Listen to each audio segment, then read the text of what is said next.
program sponsored by Diago Finance. ನಮಸ್ಕಾರ ವೀಕ್ಷಕರೇ, ನೀವು ನೋಡ್ತಾ ಇದ್ದೀರಾ ವಿಶ್ವವಾಣಿ ಮನಿ. ನಾನು ಕೇಶವ್ ಪ್ರಸಾದ್.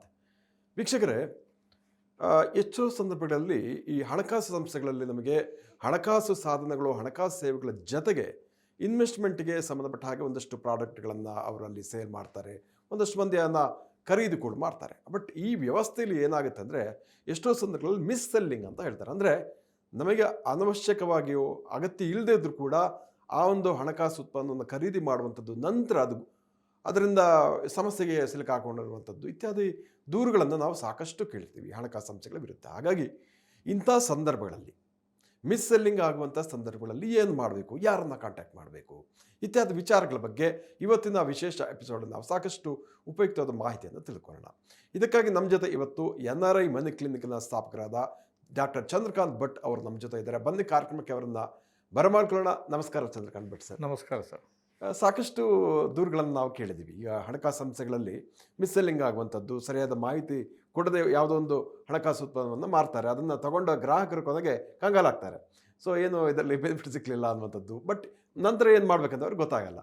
ಸೊ ಇಂಥ ಒಂದು ಸಂದರ್ಭ ಬಂದ ಸಂದರ್ಭದಲ್ಲಿ ಏನು ಮಾಡಬೇಕಾಗತ್ತೆ ನೋಡಿ, ಇದರ ನಾವು ಮೂಲವನ್ನು ಮೊದಲು ನೋಡಬೇಕಾಗ್ತದೆ. ಏನಂತ ಹೇಳಿದರೆ, ಈ ಹಣಕಾಸು ಪ್ರಾಡಕ್ಟ್ಗಳ ಒಂದು ರೀಚ್ ಜಾಸ್ತಿ ಇರಬೇಕು ಅಂಥೇಳಿ ಸರ್ಕಾರ ಆಗಲಿ ಅಥವಾ ಈ ಹಣಕಾಸು ಸಂಸ್ಥೆಗಳು ಅವರಿಗೆ ತುಂಬ ಬ್ಯಾಂಕ್ಗಳಿದ್ದಾವೆ, ಬೇರೆ ಬೇರೆ ಊರುಗಳಲ್ಲಿ, ಹಳ್ಳಿಗಳಲ್ಲಿ ಅವರಿಗೆಲ್ಲ ಬ್ರ್ಯಾಂಚ್ ಇರೋದ್ರಿಂದ ಇದ್ರ ಮುಖಾಂತರ ನಾವು ಈ ಫೈನಾನ್ಷಿಯಲ್ ಪ್ರಾಡಕ್ಟ್ಸನ್ನು ಡಿಸ್ಟ್ರಿಬ್ಯೂಟ್ ಮಾಡಿದರೆ ರೀಚ್ ಮಾಡ್ಬೋದು. ಇದು ಒಳ್ಳೆಯ ಉದ್ದೇಶದಿಂದ ತಂದಿರುವಂಥ ಉದ್ದೇಶ ಚೆನ್ನಾಗೇನೆ ಇತ್ತು.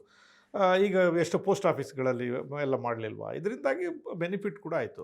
ಆದರೆ ನಂತರದ ದಿನಗಳಲ್ಲಿ ಏನಾಯಿತು, ಈಗ ಉದಾಹರಣೆಗೆ ಇನ್ಶೂರೆನ್ಸ್ ಪಾಲಿಸಿಗಳನ್ನು ಮಾರಾಟ ಮಾಡುವಂಥದ್ದು, ಮ್ಯೂಚುವಲ್ ಫಂಡ್ಗಳನ್ನು ಮಾರಾಟ ಮಾಡುವಂಥದ್ದು, AIFಗಳು, PMSಗಳು, ಹೀಗೆ ಅನೇಕ ರೀತಿಯ ಒಂದು ಹಣಕಾಸಿನ ಸ್ಕೀಮ್ಗಳನ್ನು ಮಾರಾಟ ಮಾಡುವಂಥ ಒಂದು ವೃತ್ತಿಯಲ್ಲಿ ಹಣಕಾಸು ಸಂಸ್ಥೆಗಳು ತೊಡ್ಕೊಂಡು, ಇದರಲ್ಲಿ ಬ್ಯಾಂಕ್ಗಳಿದ್ದಾವೆ, NBFC ಸಂಸ್ಥೆಗಳಿದ್ದಾವೆ, ಸಣ್ಣ ಸಣ್ಣ ಕ್ರೆಡಿಟ್ ಕೋಆಪರೇಟಿವ್ ಸೊಸೈಟೀಸ್ ಇದ್ದಾವೆ, ಅನೇಕ ಸಂಸ್ಥೆಗಳು ಇದರಲ್ಲಿ ತೊಡ್ಕೊಂಡಿದ್ದಾವೆ. ಇಲ್ಲಿ ಸಮಸ್ಯೆ ಬರ್ತಾ ಇರುವಂಥದ್ದು ಎಲ್ಲಿ ಅಂತ ಹೇಳಿದರೆ, ನೋಡಿ, ಇದೊಂದು ಸಂಸ್ಥೆ, ಇದು ಲಾಭ ಮಾಡಲಿಕ್ಕೆ ಇರುವಂಥ ಸಂಸ್ಥೆ. ಆದ್ದರಿಂದ ತಾನು ಮಾಡುವಂಥ ಯಾವುದೇ ವ್ಯವಹಾರದಲ್ಲಿ ಅದಕ್ಕೆ ಲಾಭ ಬೇಕು. ಹೌದು, ಕರೆಕ್ಟ್. ಲಾಭ ಮಾಡೋದಕ್ಕೋಸ್ಕರ ಅವರು ಜನರನ್ನು ನೌಕರರಾಗಿ ಇಟ್ಕೊಂಡಿರ್ತಾರೆ, ಎಂಪ್ಲಾಯೀಸನ್ನಾಗಿ ಇಟ್ಕೊಂಡು ಕೂಡಲೇ ಅವ್ರಿಗೆ ಸಂಬಳ ಕೊಡಬೇಕಂದ್ರೆ ಒಂದು ಕಾಸ್ಟ್. ಆ ಕಾಸ್ಟನ್ನು ರಿಕವರಿ ಮಾಡಬೇಕಾದ್ರೆ ಇದರಿಂದ ಬರ್ತಕ್ಕಂಥ ಫೀಸ್. ಕರೆಕ್ಟ್. ಸೊ ಯಾವಾಗ ಹೀಗೆ ಫೀಸ್ ಬರಬೇಕೋ, ಆ ಸಂಸ್ಥೆಗಳು ಕೂಡ ಒಂದು ಲಾಭ ಮಾಡುವಂಥ ದೃಷ್ಟಿಯಿಂದ ಯಾವುದರಲ್ಲಿ ನನಗೆ ಜಾಸ್ತಿ ಫೀಸ್ ಬರ್ತದೆ ಅನ್ನುವ ಕಡೆ ಅದರ ಮನಸ್ಸು ಹೋಗುವಂಥದ್ದು ಸಹಜ. ಅದು ತಪ್ಪು ನಾವು ಅಂತ ಹೇಳೋದಿಲ್ಲ. ಆದರೆ ಹಾಗೆ ಮಾಡುವಂಥ ಸಂದರ್ಭದಲ್ಲಿ, ಉದಾಹರಣೆಗೆ ನಿಮಗೊಂದು ಕ್ರೂಡ್ ಎಕ್ಸಾಂಪಲ್ ಕೊಡಬೇಕಾದ್ರೆ, ಚೆನ್ನೈನಲ್ಲಿರುವಂಥ ವ್ಯಕ್ತಿಗೆ ಹೋಗಿ ರೂಮ್ ಹೀಟರನ್ನು ಮಾರಾಟ ಮಾಡೋದು, ಹಿಮಾಲಯದಲ್ಲಿದ್ದವರಿಗೆ ಹೋಗಿ ನಾವು ರೆಫ್ರಿಜರೇಟರನ್ನು ಕೊಡೋದು ಮಾಡಿದರೆ ಏನಾಗ್ತದೆ? That is miss selling. ಹೌದೌದು. ಸೊ ರೂಮ್ ಹೀಟ್ರದ್ದು ತಪ್ಪಿಲ್ಲ, ಮಾರಾಟ ಮಾಡಬೇಕಾಗಿದ್ದು ಯಾರಿಗೆ? ಹಿಮಾಲಯದಲ್ಲಿದ್ದವರಿಗೆ. ಹಿಮಾಲಯದವರು ಫ್ರಿಡ್ಜ್ ತಂದು ಏನೂ ತಪ್ಪಿಲ್ಲ, ಅದು ಕೊಡಬೇಕಾಗಿರೋದು ಚೆನ್ನೈನಲ್ಲಿದ್ದವ್ರಿಗೆ. ಇದು ಉಲ್ಟಾ ಪಲ್ಟಿ ಆಯಿತು. ಈ ಸಮಸ್ಯೆ ಬಂತು. ಯಾಕೆ ಬಂತು? ಅಲ್ಲಿ ಈ ವೆಲ್ತ್ ಮ್ಯಾನೇಜ್ಮೆಂಟ್ ಡೆಸ್ಕ್ಗಳಲ್ಲಿ ಕೂತ್ಕೊಳ್ಳುವಂಥ ಜನರು ಭಾಳ ಯಂಗ್ಸ್ಟರ್ಸ್, 25, 26, 30 ವರ್ಷಗಳ ಕೆಳಗೆ. ಯಾಕಂದರೆ ಅವರು ಕಡಿಮೆ ಸಂಬಳಕ್ಕಾಗಿ ದುಡಿತಾರೆ, ಅವರು ಉದ್ಯೋಗಾಕಾಂಕ್ಷಿಗಳು. ಈಗ ನಿಮ್ಮವರ ವಯಸ್ಸಿನವರೇನಲ್ಲಿ ಹೋಗಿ ಏನು ಕೂತ್ಕೊಳ್ಳೋದಿಲ್ಲ. ಈಗ ಸ್ವಲ್ಪ ವಯಸ್ಸಾದವರು ಇದ್ದರೆ ಈ ಫೈನಾನ್ಷಿಯಲ್ ಫೀಲ್ಡಲ್ಲಿ ಅನುಭವ ಬರೋದು ಯಾವಾಗ? 40 ವರ್ಷದ ನಂತರ. 40 ವರ್ಷದ ನಂತರ ಅಲ್ಲಿ ಹೋಗಿ ಕೂತ್ಕೊಳ್ಳೋದಿಲ್ಲ ಯಂಗ್ಸ್ಟರ್ಸು. ಸೊ ಅವರಿಗೆ ಸಂಬಳ ಕಮ್ಮಿ ಆಗ್ತದೆ, ಅವರಿಗೆ ಏನೋ ಒಂದಿಷ್ಟು ಪ್ಯಾಲೆಟಿಂಗ್ ಮಾಡಿ ಕಳಿಸ್ತಾರೆ, ಇದು ಪ್ರಾಡಕ್ಟು, ಇದು ಕೊಡಿ, ಇದು ಮಾಡಿ ಅಂತ. ಹಾಗೆ ಈ ಹಣಕಾಸು ಸಂಸ್ಥೆಗಳಲ್ಲಿ ಯಾರು FD ಎಷ್ಟು ಇಟ್ಟಿದ್ದಾರೆ, ಯಾರ ಹತ್ರ ಹಣ ಚಲಾವಣೆ ಎಷ್ಟಿದೆ, ಯಾರ ಇನ್ಕಮ್ ಎಷ್ಟಿದೆ, ಇದೆಲ್ಲ ಇನ್ಫಾರ್ಮೇಷನ್ ಅವ್ರ ಹತ್ರ ಇದ್ದೇ ಇರುತ್ತೆ. ಕರೆಕ್ಟ್. ಸೊ ಈಗ ನಾನೇ ಒಬ್ಬ ಫೈನಾನ್ಷಿಯಲ್ ಪ್ಲ್ಯಾನರ್ ಆದರೆ ನೀವು ನನ್ನ ಹತ್ರ ಬಂದರೆ ನನಗೇನೂ ಗೊತ್ತಿಲ್ಲ, ನೀವು ನನ್ನ ಹತ್ರ ಬಂದಿದ್ದೀರ ಅಷ್ಟೇ, ಎಲ್ಲವನ್ನೂ ನಾನು ಫೈಂಡ್ ಔಟ್ ಮಾಡಬೇಕು. ಆದರೆ ಈ ಸಂಸ್ಥೆಗಳಿಗೆ ಈ ಎಲ್ಲ ಇನ್ಫಾರ್ಮೇಷನ್ ಇಂಟರ್ನಲ್ಲಿ ಗೊತ್ತಿರುತ್ತೆ. ಅದರಿಂದ ಅವರಿಗೆ ಹೇಳ್ತಾರೆ, ನೋಡಿ ಇವ್ರ ಹತ್ರ ಇದೆ, ಇಂತಿಂಥ ಇದೆ, ಇವರಿಗೆ ಇದನ್ನು ನೀವು ಮಾಡಿ ಅಂತ ಹೇಳ್ತಾರೆ. ಅನುಭವ, ಸಂಸ್ಥೆಯ ಲಾಭ ಮಾಡುವಂಥ ಅವಶ್ಯಕತೆ, ವೆರಿ ಯಂಗ್ ಸ್ಟಾಫ್, ಮತ್ತು ಆ ಯಂಗ್ ಸ್ಟಾಫ್ ಅಲ್ಲಿ ಪರ್ಮನೆಂಟ್ ಉಳಿಯೋದಿಲ್ಲ. ಅವ್ರಿಗೆ ಇವತ್ತು ಯಾರಿಗಾದರೂ ಗ್ರಾಹಕರಿಗೆ ಏನಾದರೂ ಕೊಟ್ಟು ನಾನು ಹೋಗ್ಬಿಟ್ರೆ ಮುಂದಿನ ವರ್ಷ ನಾನು ಬೇರೆ ಸಂಸ್ಥೆಗೋ ಇನ್ಯಾವುದಕ್ಕೋ ಮಾಡಿ ಅವರು ಅಲ್ಲಿಂದ ಮುಗಿತಾರೆ. ಅವ್ರ ಕೆಲಸ ಸ್ಪಾಂಟೇನಿಟಿ ಇವತ್ತಾಗಬೇಕಷ್ಟೇ. ಟ್ರಾನ್ಸಾಕ್ಷನ್ ಸೊ ಈ ಒಂದು ಅವರ ಒಂದು ಟಾರ್ಗೆಟ್ನ ಹಿನ್ನೆಲೆಯಲ್ಲಿ ಗ್ರಾಹಕರ ಹಿತಾಸಕ್ತಿ ಎಲ್ಲೋ ಕಡಿಮೆ ಆಗುತ್ತಾ ಅಂತ. ಅದೇ ಆಗ್ತಾ ಇರುವಂಥದ್ದು. ಇದರ ಪರಿಣಾಮವೇ ಈ ಎಲ್ಲ Mis-selling ಮಿಸ್ಸೆಲ್ಲಿಂಗು, ಈ ರೆಗ್ಯುಲೇಟರ್ಸ್ ಹತ್ರ ಬರುವಂಥ ಕಂಪ್ಲೇಂಟ್ ಎಲ್ಲ ಕಾರಣವೇ ಇದು. ಸೊ ಒಂದು ಅನನುಭವ, ಎರಡನೇದು ಟಾರ್ಗೆಟ್ನ ಪ್ರೆಷರ್ ತಡೆಯೋಕ್ಕಾಗೋದಿಲ್ಲ ಆ ಹುಡುಗರಿಗೆ. ಕರೆಕ್ಟ್. ನಾನು ಆ ಟಾರ್ಗೆಟ್ ಮಾಡದೇ ಇದ್ದರೆ ನನಗೆ ಹೋಗು ಅಂತ ಹೇಳ್ತಾರೆ. ನಾನು ಹೇಗೆ ಮಾಡೋದು, ಹೇಗಾದರೂ ಸರಿ ಇವತ್ತಿನ ದಿವಸ ನಾನು ಬದುಕಿದರೆ ಸಾಕು ಅಂತ ಹೇಳಿ ಯಾರಿಗೋ ಏನೋ ಸಿಕ್ಕವ್ರಿಗೆ ಯಾರಿಗೂ ಏನಾದ್ರು ಒಂದು ತಲೆ ಕಟ್ಟಿ ಹೋಗ್ತಾರೆ. ಅದು ನಂತರ ಅವರಿಗೆ ಅದು ವರ್ಕೌಟ್ ಆಗೋದಿಲ್ಲ, ಆಮೇಲೆ ಕಂಪ್ಲೇಂಟ್ ಬರಲಿಕ್ಕೆ ಸ್ಟಾರ್ಟ್ ಆಗ್ತದೆ. ಮೂರನೇ ವರ್ಗ, ಇದು ಸಣ್ಣ ವರ್ಗ. ಇದು ನಾನು ರ್ಯಾಂಪೆಂಟ್ ಅಂತ ಹೇಳೋದಿಲ್ಲ, ಇದು ಒಂದು ರೀತಿಯ ಮೋಸ ಮಾಡುವುದೇ ವೃತ್ತಿ ಇವರಿಗೆ. ಅದು ನಾನು ಸಂಸ್ಥೆಗಳ ಮೇಲೆ ಹಾಕೋದಿಲ್ಲ. ಯಾವ ಸಂಸ್ಥೆಯೂ ಕೂಡ ಜನರಿಗೆ ಕೆಟ್ಟದ್ದು ಮಾಡಿ ಅಂತ ಯಾವ ಸಂಸ್ಥೆ ಹೇಳೋದಿಲ್ಲ. ಇದು ಇಂಡಿವಿಜುವಲ್ ಹ್ಯಾಬಿಟ್. ಈಗ ಬ್ಯಾಂಕ್ನಲ್ಲಿ ಕೆಲಸ ಮಾಡ್ತಿದ್ದವರು, ವೆಲ್ತ್ ಮ್ಯಾನೇಜ್ಮೆಂಟ್ ಅಲ್ಲದೆ ಇದ್ದವರು ಕೂಡ ಬ್ಯಾಂಕ್ನಲ್ಲಿ ಕ್ಯಾಶ್ ಕದ್ದವ್ರಿಲ್ವ ಅಥವಾ ಬೇರೆ ಬೇರೆ ಕೆಲಸಗಳನ್ನು ಮಾಡಿದವರಿಲ್ವ. ಇದು human small fraction of people misuse ಮಾಡುವಂಥ ಪೊಸಿಷನನ್ನು ಮಿಸ್ಯೂಸ್ ಮಾಡುವಂಥದ್ದು. ಸೊ ಈ ಸಮಸ್ಯೆ ಬರ್ತದೆ. ಮುಖ್ಯವಾಗಿ ಗ್ರಾಹಕರು ಅವರೇನೇ ಇದ್ದಿರಲಿ, ಅವರ ವೃತ್ತಿಯಿಂದಾಗಿ ಅವರೇನೇ ಮಾಡ್ತಾ ಇದ್ದಿರಲಿ, ನನ್ನನ್ನು ಹೇಗೆ ಸೇವ್ ಮಾಡ್ಕೊಳ್ಬೋದು. ಒಂದು, ಖರೀದಿ ಮಾಡೋದಕ್ಕಿಂತ ಮುಂಚೆ ಖರೀದಿ ಮಾಡಿ ಆದಮೇಲೆ ನನಗೆ ಇದು ಅನಿಸ್ತು, ಇದು ನನಗೆ ಸರಿಯಾಗಿರುವಂಥದ್ದು ಅಲ್ಲ ಅಂದರೆ ನಾನು ಏನು ಮಾಡ್ಬೋದು, ಇದ್ರ ಬಗ್ಗೆ ನಾವು ಚರ್ಚೆ ಮಾಡೋಣ. ಓಕೆ. ನಂಬರ್ 1, ನೀವು ಅವ್ರ ಹತ್ರ ಏನಾದ್ರು ಕೇಳಿದ್ರಾ ನನಗೆ ಈ ಪ್ರಾಡಕ್ಟ್ ಬೇಕು ಅಂತೇಳಿ. ಈಗ ನಿಮ್ಗೆ ಯಾರೋ, ನೀವು ಬ್ಯಾಂಕಿಗೆ ಹೋಗ್ತೀರಿ, ನಿಮ್ಮ ಹಣದ ಚಲಾವಣೆ ನೋಡ್ತಾರೆ, ನಿಮ್ಮನ್ನು ಕರೀತಾರೆ, ಅಲ್ಲೇ ಒಂದು ಕಿಯಾಸ್ಕ್ ಹಾಕ್ಕೊಂಡಿರ್ತಾರೆ, ಅವ್ರು ಹೇಳ್ತಾರೆ ಇದಿದೆ ಅದಿದೆ ಅಂತೇಳಿ. ನೀವು ಕೇಳಿದ್ರಾ? ಕೇಳಲ್ಲ. ನಿಮ್ಗೆ ಕೊಟ್ಟರು, ಅದರಿಂದ ನಿಮ್ಗೆ ಏನು ಗ್ಯಾರಂಟಿ ಇದು ನಿಮಗೆ ಸೂಕ್ತ ಅಂತೇಳಿ? ಅದನ್ನು ಫಸ್ಟು ಇದೆಯಾ ನಿಮ್ಮ ಹತ್ರ, ಬ್ರೋಷರ್ ಇದೆಯಾ, ಏನಿದೆ ಹೇಳಿ, ನೀವು ಎಷ್ಟು ಟೈಮಿಂದ ಇಲ್ಲಿ ಕೆಲಸ ಮಾಡ್ತಾ ಇದ್ದೀರಿ, ಅವರ ಮುಖಚರಿಯಲ್ಲಿ ನೋಡಿ ಎಷ್ಟು ಪ್ರಾಯದವರು ಇವರು, ನಿಮ್ಮ ಪ್ರಾಯ ಏನು. ನಿಮ್ಮ ಹತ್ರ ಕೋಟ್ಯಾಂತರ ರೂಪಾಯಿ ಹಣ ಇದ್ದಿರ್ಬೋದು, ಅಲ್ಲಿ ಇರುವ ವೃತ್ತಿಗೆ 15,000, 20,000, 50,000 ರೂಪಾಯಿ ಒಳಗೆ ಸಂಬಳ ಇದ್ದಿರ್ಬೋದು. ಅವರು ನಿಮಗೆ ಕೋಟ್ಯಾಂತರ ರೂಪಾಯಿ ಸಲಹೆ ಕೊಡೋದು ಹೇಗೆ? ಕರೆಕ್ಟ್. ಆಲೋಚನೆ ಮಾಡಿ. ಒಂದು ಸಾಮಾನ್ಯ ಜ್ಞಾನದಲ್ಲಿ 25-30 ಸಾವಿರ ರೂಪಾಯಿ ಸಂಬಳ ತೆಗೆದುಕೊಳ್ಳುವ ಒಬ್ಬ ವ್ಯಕ್ತಿ ಕೋಟ್ಯಾಂತರ ರೂಪಾಯಿ ಹೂಡಿಕೆ ಮಾಡೋದಕ್ಕೆ ಇನ್ನೊಬ್ಬರಿಗೆ ಹೇಗೆ ಸಲಹೆ ಕೊಡ್ಲಿಕ್ಕೆ ಸಾಧ್ಯವೇ ಇಲ್ಲ. ಸೊ ಅವರಿಗೆ ಅಷ್ಟು ಜ್ಞಾನ ಇದ್ದಿದ್ದರೆ ಅವರು ಅಲ್ಲಿ ಇರ್ತಿದ್ರ? ಇಲ್ಲ. ನಾನೊಂದು ಚೆನ್ನೈನಲ್ಲಿ ಒಂದು ಇನ್ಶೂರೆನ್ಸ್ ಕಂಪ್ನಿಯ ಒಂದು ಮಿಸ್ಸೆಲ್ಲಿಂಗನ್ನು ಹಿಡಿದೆ, 43 lakhs. ಮತ್ತು ಸಾಲ್ವ್ ಮಾಡಿದ್ವಿ ನಾವು, ನಮ್ಮ ಒಂದು ವಿಡಿಯೋ ಕೂಡ ಮಾಡಿದ್ವಿ ನಾವು ಅದನ್ನು ನಮ್ಮ ಚಾನಲ್ನಲ್ಲಿ. ಹೇಗೆ ಒಂದು ಅನ್ಯಾಯ ಆಯಿತು, ಮತ್ತು ಒಂದು ಸಂಸ್ಥೆಯ ಪ್ರಮುಖರು, ಆ ಸಂಸ್ಥೆಯ ಹಿರಿಯರು ಇದರ ಮೇಲೆ ಇಂಟರ್ಫಿಯರ್ ಮಾಡಿ ನಾವು ಅದನ್ನು ಅವರಿಗೆ ಡ್ರಾ ಮಾಡಿದಾಗ ಅಟೆನ್ಷನನ್ನು ಅವರು ಈ ಇಡೀ ಫ್ಯಾಮಿಲಿ ಹಾಳಾಗ್ತದೆ ಅಂತೇಳಿ ಇಂಟರ್ವ್ಯೂನ್ ಮಾಡಿ ಅವರಿಗೆ ಹಣವನ್ನು ವಾಪಸ್ ಕೊಡುವಂಥ ಕೆಲಸ ಮಾಡಿದರು. ಎಲ್ಲ ಸಂಸ್ಥೆಗಳ ಬಗ್ಗೆ ನನಗೆ ತುಂಬ ಅಭಿಮಾನ ಇದೆ, ಯಾಕಂದರೆ ಸಂಸ್ಥೆಗಳು ಯಾರೂ ಮಾಡೋದಿಲ್ಲ. ಬಟ್ ಭಾಳಷ್ಟು ಸಂದರ್ಭದಲ್ಲಿ ಎಂಪ್ಲಾಯಿಗಳು ಹೇಗೆ ಇದಕ್ಕೆ ಕಾರಣಕರ್ತರೋ, ಗ್ರಾಹಕರು ಕೂಡ ಅಷ್ಟೇ ಸ್ವಲ್ಪ ಜವಾಬ್ದಾರಿಯಿಂದ ವರ್ಸ್ಕೊಂಡ್ರೆ ಈ ಆಗ್ತಕ್ಕಂಥ ಅನಾಹುತವನ್ನು ತಪ್ಪಿಸ್ಲಿಕ್ಕಾಗ್ತದೆ. First, age. ಸೆಕೆಂಡ್, ನೀವು ಕೇಳಿ, ನೀವು ಎಷ್ಟು ಟೈಮಿಂದ ಇದ್ದೀರಿ. ನಾನು 3 ತಿಂಗಳಾಯಿತು, 6 ತಿಂಗಳಾಯಿತು, ಆಯ್ತಪ್ಪ ನಾನು ನೆಕ್ಸ್ಟ್ ಟೈಮ್ ಬಂದಾಗ ಬರ್ತೀನಿ ಅಂತೇಳಿ ತಪ್ಪಿಸ್ಕೊಳ್ಳಿ. ಓಕೆ. ಇಲ್ಲ, ಹೌದಾ, ಏನಿದೆ ನಿಮ್ಮ ಹತ್ರ, ನನಗೆ ಹೇಗಿದೆ ಸಂಬಂಧ, ನನಗೆ ಸಲಹೆಗಾರರಿದ್ದಾರೆ, ಕೊಡಿ ನಿಮ್ಮ ಬ್ರೋಷರ್ಸನ್ನೆಲ್ಲ ಕಳಿಸಿ, ನಾನು ಅವ್ರ ಹತ್ರ ಒಂದು ಕೇಳಿ ಸ್ವಲ್ಪ ಟೈಮ್ ನಂತರ ಬರ್ತೀನಿ ಅನ್ನುವಂಥದ್ದನ್ನು ಹೇಳಿ ಅವರಿಗೆ. ಆವಾಗ ನಿಮಗೆ ಸ್ವಲ್ಪ ನೀವೊಂದು ಕಾಮನ್ ಸೆನ್ಸಲ್ಲಿ ಕೂತ್ಕೊಂಡು ತಣ್ಣ ಮನಸ್ಸಿನಲ್ಲಿ ನೀವು ಆಲೋಚನೆ ಮಾಡಿದರೆ ನಿಮಗೆ ಇದು ಬೇಕೋ ಬೇಡವೋ, ನಿಮಗೆ ಇದರಿಂದ ಸುಧಾರಿಸ್ಲಿಕ್ಕೆ ಆಗ್ತದಾ ಇಲ್ಲ ಅನ್ನುವಂಥದ್ದನ್ನು ನೋಡುವಂಥ ಸಾಧ್ಯತೆ ಬರ್ತದೆ. ಕೆಲವು ಸರ್ತಿ ಇಂಥ ಸಂಸ್ಥೆಗಳಲ್ಲಿ ಏನು ಹೇಳ್ತಾರೆ, ನಿಮಗೆ 14% ಗ್ಯಾರಂಟಿ ರಿಟರ್ನ್ ಸಿಗುತ್ತೆ. ಹೌದೌದು, ಕರೆಕ್ಟ್. ಹೇಗೆ ಸಿಗುತ್ತೆ ಸ್ವಾಮಿ, ಹೇಗೆ ಸಿಗುತ್ತೆ guarantee return? So if it is too good to be true, ಅವ್ರು ಹೇಳೋದನ್ನು ನಿಮಗೆ ನಂಬಲಿಕ್ಕೆ ಸಾಧ್ಯವೇ ಇಲ್ವಾ, ಅದು ಖಂಡಿತವಾಗಿಯೂ ಸತ್ಯ ಅಲ್ಲವೇ ಅಲ್ಲ.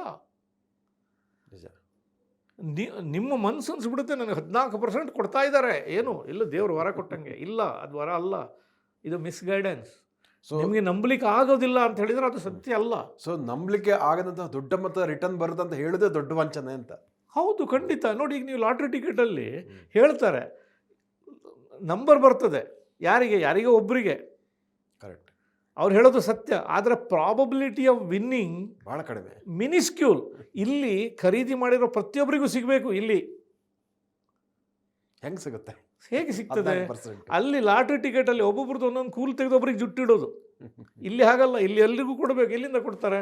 ನೀವು ಬ್ಯಾಂಕ್ FD ರೇಟೇ 6-6.5% ಇರುವಂಥ ಸಂದರ್ಭದಲ್ಲಿ 14% ಗ್ಯಾರಂಟಿ ರಿಟರ್ನ್ ಸಿಗ್ತದೆ ಅಂತ ಹೇಗೆ ಹೇಳಲಿಕ್ಕೆ ಆಗ್ತದೆ? ಡಬಲ್ಗಿಂತಲೂ ಜಾಸ್ತಿ. ನಿಮಗೆ ಆ ರೀತಿಯ ಅನುಮಾನ ಬಂದಾಗ ಸಮಯಾವಕಾಶ ತೆಗೆದುಕೊಳ್ಳಿ, ನಾನು ಪುನಃ ಬರ್ತೀನಿ ಅಂತ ಹೇಳಿ ವಾಪಸ್ಸು ಬನ್ನಿ. ನನಗೂ ಯಾರೊಬ್ರು ತಜ್ಞರು ಹೇಳ್ತಾ ಇದ್ರು 7% ಜಾಸ್ತಿ ಯಾರಾದರೂ ಇಂಟ್ರೆಸ್ಟ್ ಕೊಡ್ತಾರೆ ಅಂದರೆ ಏನು ನೀವು ಅನುಮಾನ ಪಡಲೇಬೇಕು. ಖಂಡಿತ ಅನುಮಾನ ಪಡಬೇಕು. ಯಾಕಂತ ಹೇಳಿದ್ರೆ 14% ನಿಮ್ಗೆ ಕೊಡಬೇಕಾದ್ರೆ ಆ ವೃತ್ತಿ ಯಾವ್ದು ಥರ ಅದನ್ನು ದುಡಿಬೇಕಲ್ಲ ಇನ್ನೊಬ್ರು ಆ ಕಡೆ. ಹೌದು ಕರೆಕ್ಟ್. ಆ ದುಡಿಯೋಕ್ಕೆ ಆಗದೆ ಇದ್ರೆ ಅವ್ರು ಹೇಗೆ ಮಾಡ್ತಾರೆ? ಆ ಬಿಸ್ನೆಸ್ ಕ್ಲೋಸ್ ಆಗುವಂಥದ್ದು. ಹಾಗೆ ಯಾರಾದರೂ ನಿಮಗೆ ನೋಡಿ, ನೀವು ಮೊದಲೊಂದು ಪಾಲಿಸಿ ತೊಗೊಂಡಿದ್ರಿ, ಮೊದಲು ಈ ಸ್ಕೀಮಿಗೆ ಹಣ ಹಾಕಿದ್ರಿ, ಅದು ಸರಿ ಇಲ್ಲ, ಅದನ್ನು ತೆಗೆದು ಇದಕ್ಕೆ ಹಾಕಿ ಅಂತ ಹೇಳ್ತಾರೆ ನೋಡಿ. ಇದು 100% ದಗಲ್ಬಾಜಿ. ಓಕೆ. ಮೊದಲು ಕೊಟ್ಟಿರೋದು ಯಾರು? ಇವ್ರಿಗಿನ್ನ ಮೊದಲು ಕೂತಿರೋ ಎಂಪ್ಲಾಯಿ. ಅವ್ರು ಕೂತರು, ನಿಮ್ಗೆ ಅದನ್ನು ಕೊಟ್ಟರು, ಅವ್ರು ಇನ್ನೊಂದು ಎಲ್ಲಿಗೆ ಹೋದರು. ಇವ್ರು ಬಂದವರು ಇವಾಗ ಅದು 5 ವರ್ಷ ಹಿಂದೆ ತೊಗೊಂಡಿದ್ರಲ್ಲ, ಅವ್ರು ನಿಮ್ಗೆ ಸರಿ ಹೇಳಲಿಲ್ಲ, ಅದು ಈಗ ವರ್ಕೌಟ್ ಆಗಲ್ಲ, ಅದನ್ನು ತೆಗೆದು ಇದಕ್ಕೆ ಹಾಕಿ. ಸರಿ, ಆವತ್ತೊಂದು ದಿವಸ ನೀವು ಬಲೆಗೆ ಬಿದ್ದಿರಿ, ಈಗ 2ನೇ ಸರ್ತಿ ಬಲೆಗೆ ಬೀಳ್ತಾ ಇದ್ದೀರಿ. So if anybody is telling you to replace, it is an indication that ಇವ್ರಿಗೆ ಹೇಗಾದರೂ ಮಾಡಿ ಇವತ್ತು ಟಾರ್ಗೆಟ್ ರೀಚ್ ಮಾಡಬೇಕು ಅಂತೇಳಿ.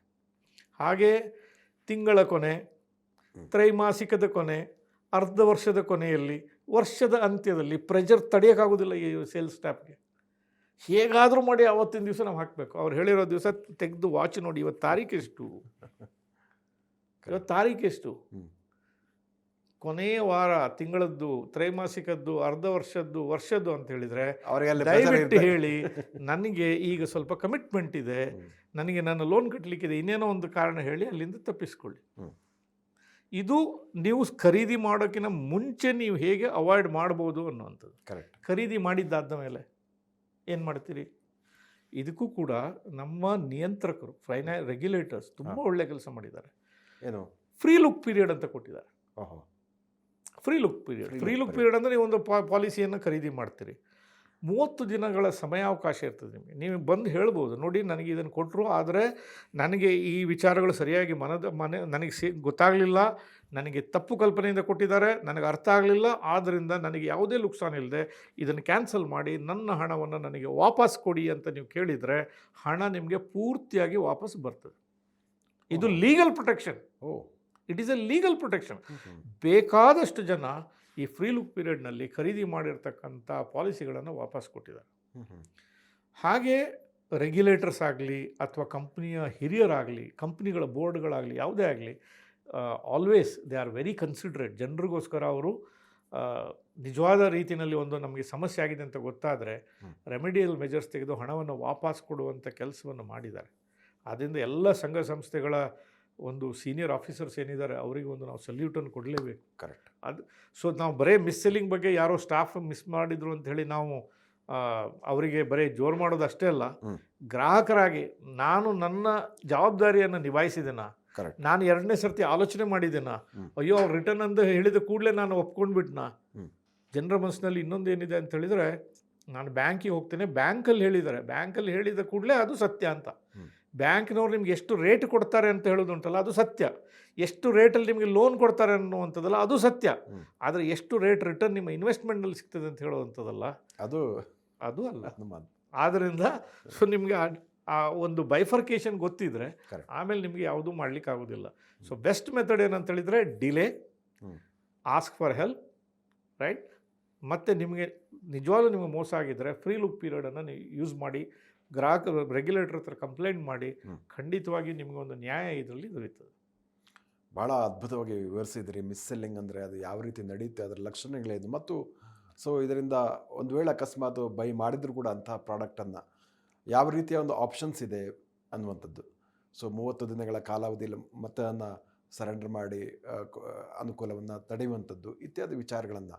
ಸೊ ಹಾಗಾಗಿ ಈ ಮಿಸ್ ಸೆಲ್ಲಿಂಗ್ ಕಾನ್ಸೆಪ್ಟ್ ಬಗ್ಗೆ ಸಾಕಷ್ಟು ಉಪಯುಕ್ತವಾದ ವಿಚಾರಗಳನ್ನು ನಮ್ಮ ವೀಕ್ಷಕರಿಗೆ ಈ ರೀತಿ ತಿಳಿಸಿಕೊಟ್ಟಿದ್ದಕ್ಕಾಗಿ ಧನ್ಯವಾದಗಳು. ನಮಸ್ಕಾರ ಸರ್. ವೀಕ್ಷಕರೇ, ಇಂತಹ ಮತ್ತಷ್ಟು ಉಪಯುಕ್ತ ವಿಡಿಯೋಗಳಿಗೆ ವಿಶ್ವವಾಣಿ ಮನಿ ಯೂಟ್ಯೂಬ್ ಚಾನಲನ್ನು ವೀಕ್ಷಿಸಿ, ಜೊತೆಗೆ ಸಬ್ಸ್ಕ್ರೈಬ್ ಮಾಡಿ. ಹಾಗೆ ಅದೇ ರೀತಿ NRI ಮನಿ ಕ್ಲಿನಿಕ್ ಯೂಟ್ಯೂಬ್ ಚಾನಲನ್ನು ಕೂಡ ವೀಕ್ಷಿಸಿ ಅಂತ ಕೇಳ್ಕೊಳ್ತಾ ಇದ್ದೀನಿ. ವಂದನೆಗಳು.